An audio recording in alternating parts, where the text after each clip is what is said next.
Coming up next, Teleradio Hour.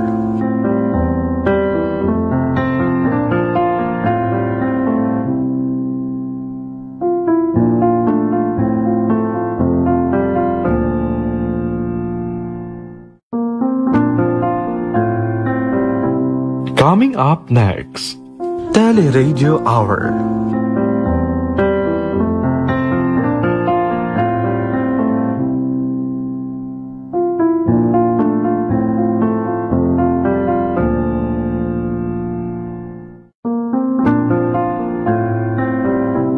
Coming up next, Teleradio Hour.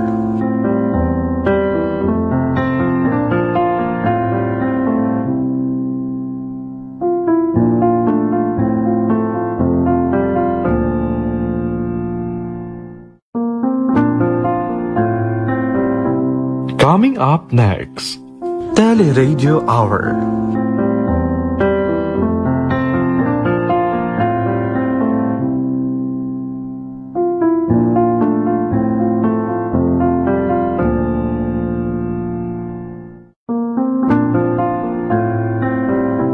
Coming up next, Teleradio Hour.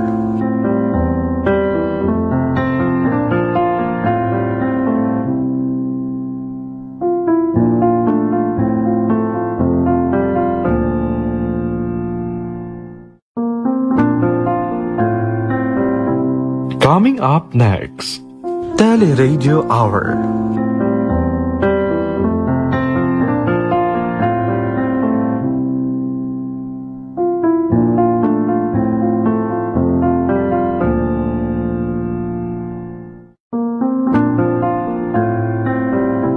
Coming up next, Teleradio Hour.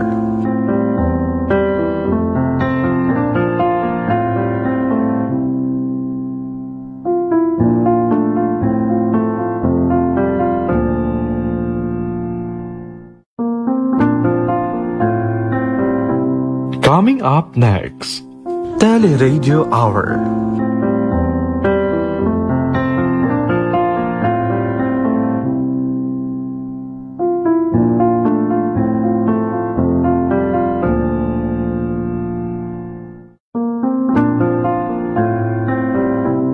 Coming up next, Teleradio Hour.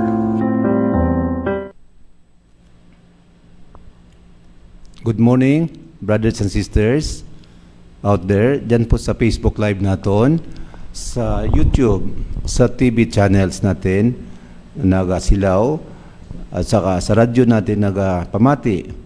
Mayong aga sa inyong tanan-tanan, brothers and sisters, pagdait, and Merry Christmas and advance Happy New Year sa inyong tanan, sa aton tanan-tanan, brothers and sisters.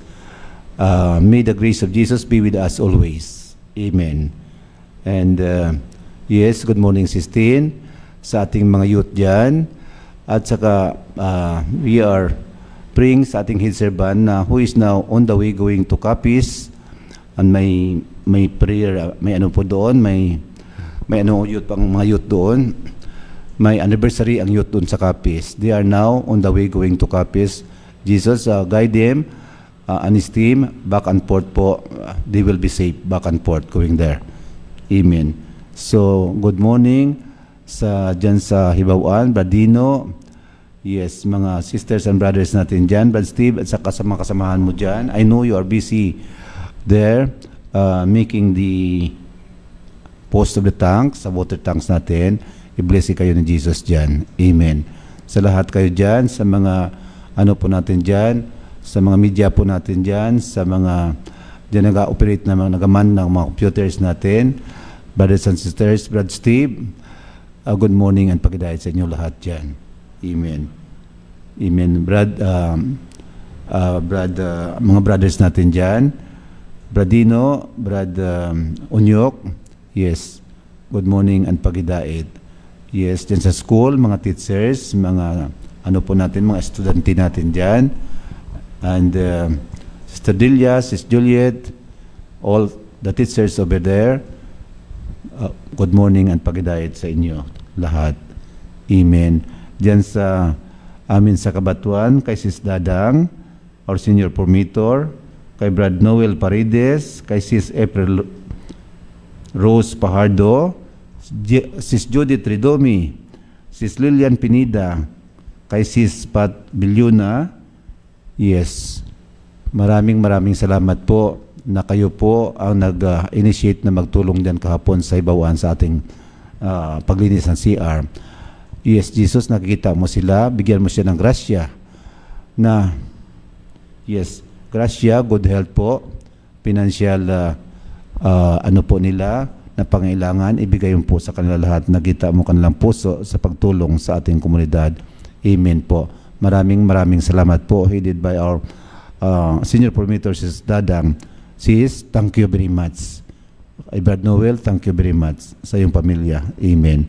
So, sa amin dyan sa ano po, sa bahay, sa anak ko, sa kay misis ko, sa aming apo, sa dalawa kong anak dyan sa Sagwa, i-bless kayo lahat ni Jesus dyan. Amen.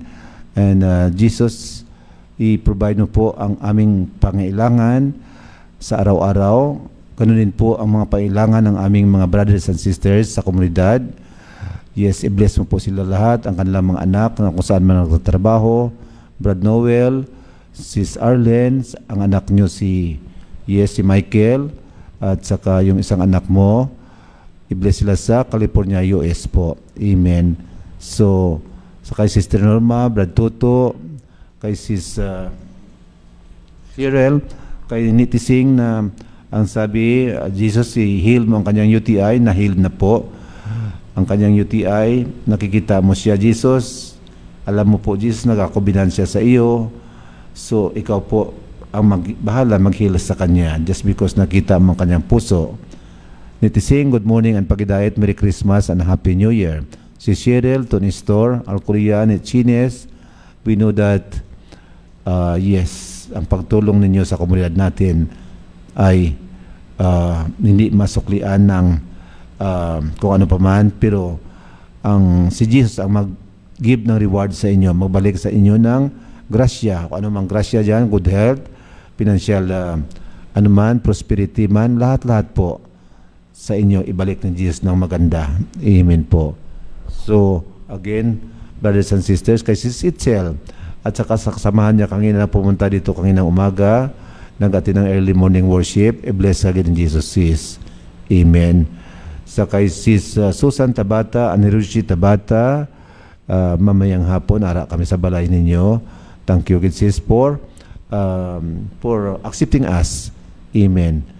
Amen. Kay Brad Quinto, at saka kay Sis Linda Quinto, yes, we will be there also to pray for our Sister Linda Quinto over there, mamayang hapon. Thank you very much, Brother Sal, Brother Abi, we will be there, siguro sa inyo also. Amen. And Jesus will be blessing you more. Amen, brothers and sisters. Sa kay Brother Conrad dyan sa Gimaras, yes, kay Sis Lalaine, thank you very much, sis. Amen. And most especially po, kay Brad Alex, who is now on Australia, nakabase na siya sa Australia ngayon, but he is a group chat away. Brad Alex, thank you very much for your advice sa atin, sa ating komunidad, sa ating Office of the Servant Group. And yes, si Jesus lang ang bahala magbigay ng, magbalik ng reward sa iyo, Brad. Amen. More rewards will be you will be receiving from Jesus and your family. Amen. Kay Sis Teres Rungon, sis, maagi kami dyan sa imo mamaya. Amen. Thank you very much, sis, sa iyong kindness, sa iyong generosity. Amen. And Jesus, i-bless mo ang program ni Bradino at sa kanang Sister Terry tuwing linggo ng umaga, the power of giving. Amen. Sis, you are the ehemplo ng power of giving just because of your generosity. Amen po. Kay Brad Abi Dumasis and Sis Bilin Dumasis, i-bless kayo in Jesus, Brad, sis. Yes, thank you sa lahat na tulong nyo sa Office of the Servant, sa Calamansi Plantation po natin, Brad Abi, sa lahat na members of Office of the Servant. kay Brad Lavsky and family. Brad, nakikita ni Jesus kung gaano ka kasipag sa ating komunidad, kung gaano ka matulungin sa ating office of the servant. You went out of your way to help. Thank you po, Jesus. I-bless mo ang ni Lavsky, pamilya niya. Amen. Kay Brad Jo at Sis Caroline, Jo, thank you very much sa lahat-lahat. Amen. Nakikita ni Jesus, Brad Timothy also. Nakikita ni Jesus tayo lahat, nahugpong tayo lahat. We are all in one. We are all united sa office of the head servant. Amen. Jesus, grasya mo pa sa amin lahat. Itong ginawa mo, itong pag-appoint ng ating head servant sa amin. Thank you for that. Amen. Kay Brad Samuel Dumago, na Brad, you are very elusive. Pakita ka naman sa amin minsan, Brad Samuel. Amen. Kay Brad Joel Lampasa, Brad Saldi, nga they are now there in our Calamansi Plantation sa Salakay, working there. Brad, ingat kayo dyan. I-bless kayo ni Jesus at saka yung pamilya ninyo. Amen. Sa kay Brad E.D. Silvio, our new member, Office of the Servant member. Yes, Brad. Yes, i-bless ang negosyo ninyo ni Cecilia. I-bless kayo pa ng marami ni Jesus just because of your generosity, of your heart, yes, of your kindness. Lahat-lahat na po, Cecilia Silvio. Amen. And Brad Eddie Silvio. Amen. Kay Brad Oni Lamis, our new member also sa Office of the Servant, which na-appoint ni Brad Edwin lately, si Brad Eddie Silvio, si Brad Oni Lamis. Maswerte kayo, Brad, just because Jesus is appointing you to be one of the members of the Office of the Servant. Amen. Thank you po, Jesus, for that. So, ngayon, may magtitestify po tayo, si Sis Rosemary. Go ahead, Sis.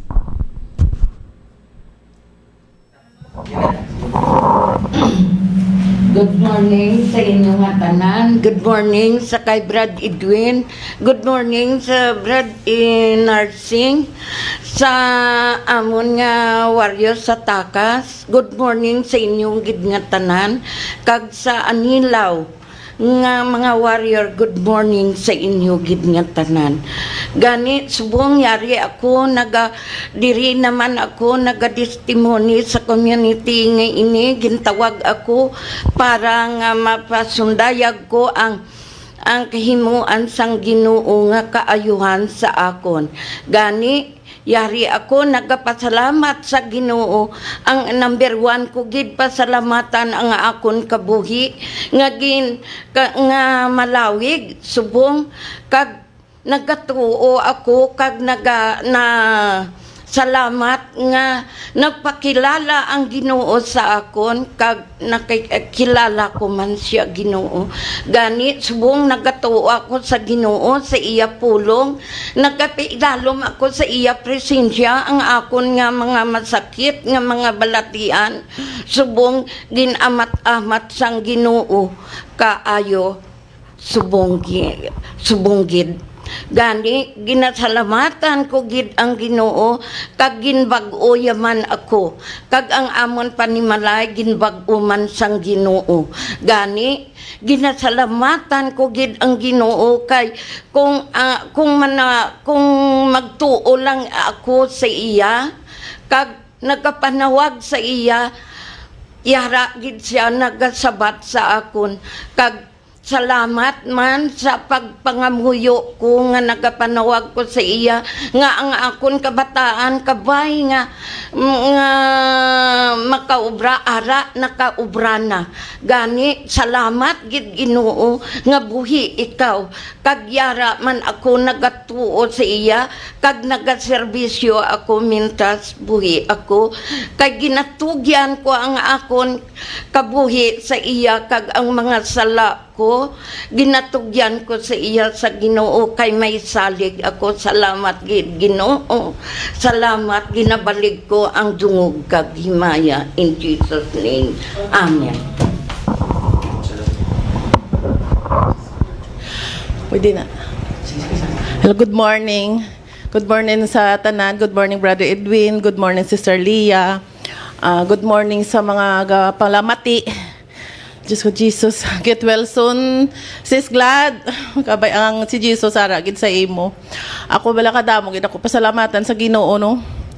Kay, it's been 1 year, 1 year and a half sobra na ako diri sa community nga ginayo, yagid ang akon nga sakit nga lupus. So, nasarangan ko gid ang nga kabudlay sa akon nga sitwasyon nga amo sini kay weak ang mga lupus. So sa Pulaw Bugtaw namon nga bilang isa ka warrior kundi kami ginapadala aga pa yara gid ang Ginoo nga nagaubay sa akon tungod nga ang lupus isa ka weak nga pasyente budlay-budlay di nakaya ko ina sa diin nga mga healing crusade nga ginapadala kami. Nasarangan ko gid ang Pulaw, una nga wala gid ako gauntat pa pangamuyo sa Ginoo nga tagaan niya gid ako sa kusog gid ya. Kusog kag hindi gid ako magbiya sa iya. Nga siyempre sa kalayo sa ngamon ginakisa ginapangkaduan. Kapin ako nga ginapadala ako kaysa sa Negros nga kalayo gid. Di siyempre ang biyahe namon kaysa gabi. Abot kami tungang gabi kaagahon. Di siyempre pila na lang ka oras sa ngamon nga tulog. Ni mo na mga kapangamuyo gid ako nga hindi gid ako magbiya gid sa iya. Kag sasakit ko nga duka tama gid ka sensitive ti ari ako nga gapanaksi sa inyo nga okay gid ako wala gid ako 1 year na sobra nga wala ako ga-take sa medication ko nalipay gid ako kay dako gid nga grasya nga gin hatag sang Ginoo sa akon nga actually ang lupus gamo na ang amon nga medicine battery namon na mo kung wala kami gina-take sang medicine kabudlay-budlay wicked kami 1 to 3 days for this 1 week do may ara na nga something nga maano sa imo nga maiba sa lawas mo pero ako it's been 1 year 1 year sobra na nga wala ako medication kay nangisugid ako nga balaan ko ang Ginoo yara gid sa akon nga naga-manifesto gid siya kay mabatyagan ko gid ang kabas ko kulain ako sa una sa subong nga may medication ako subong compare ko do nagbalik ako sa normal kay tungod ina sa pangamuyo ko gid sa Ginoo nga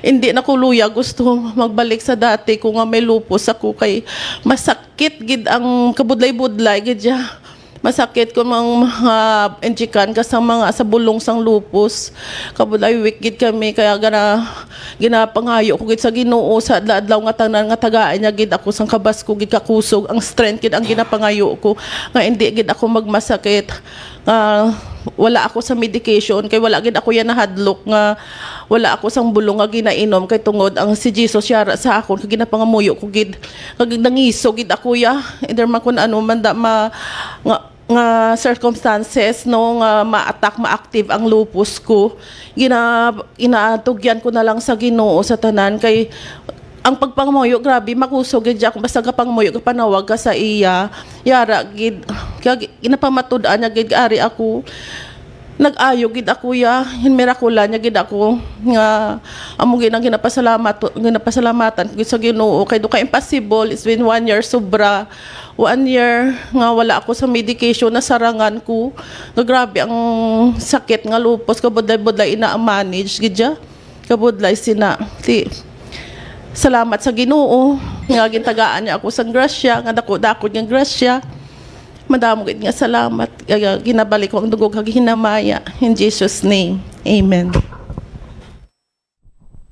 Wow, salamat gid Sis Rosemary, especially kay Sis Gina. Sis Gina, we are all praying for you. Jesus, nakikita mo si Sis Gina ang kanyang sakit, si Sis Sydney ang kanyang sakit. Yes, Jesus, you are the one who will completely heal them po kay Sis Gina, kay Sis Gima, sorry, at saka kay Brad Sydney. Sa lahat ng mga may sakit na lupus, Jesus, ayuha sila.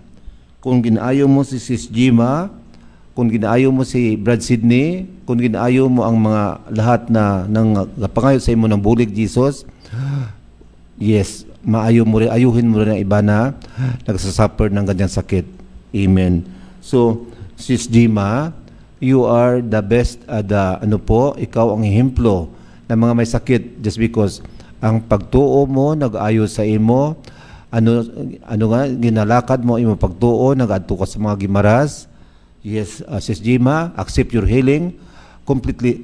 You are completely healed now by Jesus, just because yun ang ginaklaim mo. Bigyan ng katuparan ni Jesus ang iyong hinihingi sa Kanya, just because you are serving Him. Amen. And brothers and sisters, we don't have enough time. And in behalf of our His servant who is now in Capiz for the youth, anniversary there. Capiz Youth Anniversary. Happy anniversary over there. You will be blessed by Jesus there. Back and forth ang ating His servant at sa kanyang mga team going there at pauwi dito sa atin mamayang hapon. Amen. And again, brothers and sisters, yes, dangop lang tayo kay Jesus. No amount ang ating mga kabudlayan, ang ating mga sakit. Yes, wag natin isipin na may sakit tayo. Maramdaman lang natin, maranasan lang natin, mamalayan lang natin, brothers and sisters, na wala na tayong sakit. Ang sakit natin, kinuha na ni Jesus. Ang sakit natin, napunta na doon sa pagserbisyo natin kay Jesus. Kinuha ni Jesus just because that is the reward of Jesus to us, brothers and sisters, serving Him to the fullest. Ang sakit natin, anuman sakit, mawawala. Amen po, Jesus. Thank you, Jesus, for your grace sa amin lahat. Sa lahat namon na mga brothers and sisters na masakiton, including me, by serving you, Jesus, inayo mo kami. So, we are committed to serve you. Yes, habang may buhay kami. Amen po. And again, this is Brad Narsing sa Teleradyo, nagsasabi na ang Diyos gugma, nagapuyo o nagapanghikot sa aton. Thank you po, Jesus, for everything. In the name of the Father, Son, and the Spirit. Amen.